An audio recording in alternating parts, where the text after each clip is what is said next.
ng kweitis. Hmm? Nangyari dyan? Oh, pare. Mali ka naman, kuya. Ayan siya.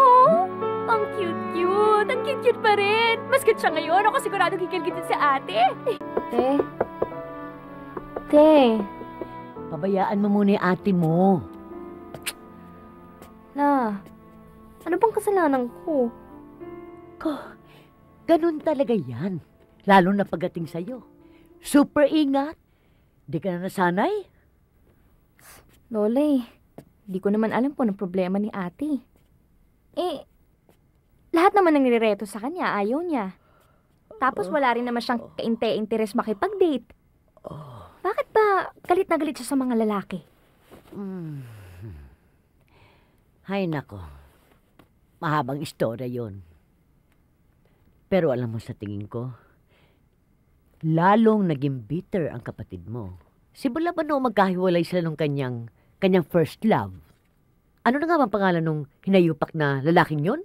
Si Bong? Bong! Yun ba yun? Oo! Ang galing mo! Alam mo kung tutuusin, sa tingin ko, magandang impluwensya yun sa ate mo. Saan na kaya yun, La? Aba, kumari ko ang tiyahin nun, ha? Alam ko yun, eh. Nakapunta na ako sa bahay niya nung araw. Sa... Tagal naman yan. Ikaw naman. Abutin tayo ng Pasko rito. Patience! Diyan na yun.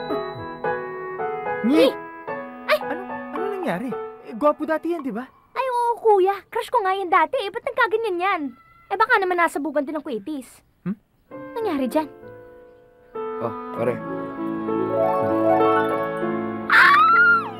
Mali ka naman, kuya. Ayan siya. Ang cute-cute. Ang cute-cute pa rin. Mas cute siya ngayon. Ako sigurado kikilgitin sa ate. Hello. Pare, kamusta? O sige, kita tayo minsan. Ganon? O sige. Tawag ako sa'yo. Okay, sige, bye. Bong? Bong, ikaw nga. Kamusta ka na? Teka, magkakilala ba tayo? Ano ka ba? Hindi mo na ba ako natatandaan? Ako si Cecil. Cecil? Cecil. Naging ex ba kita? Di ako, yung ate ko, si Rika. Ate mo? Si Rika? Si ate Rika. Cecil?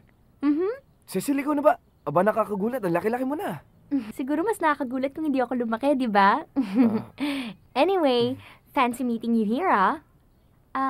Dito ka ba Hanakin mo na nakatira? si baby, padededayan ko Oo. muna siya, ha? Habang nag-aantay lang ng mga papeles. Alam mo, minsan dumalaw ka sa amin. Ha? Baka ayaw na ako makita kasi na ate mo eh. Asus! Ano ka ba? Hindi, no? Matutuwa yun. Alam mo ba minsan nahuli ko yan na kinakausap yung litrato mo? Talaga? Oo.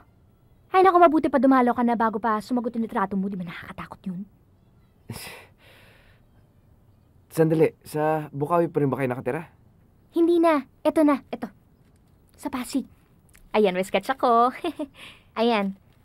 Yan yan yung sakayan. Tapos, dire-diretso ka lang dyan. Tapos, magtanong-tanong ka na lang. At kung if ever na maligaw ka, eto, meron kaming telephone number dito. Cell number Ito, namin. sige. Kontakin mo na lang kami, ha? Salamat. Salamat ah.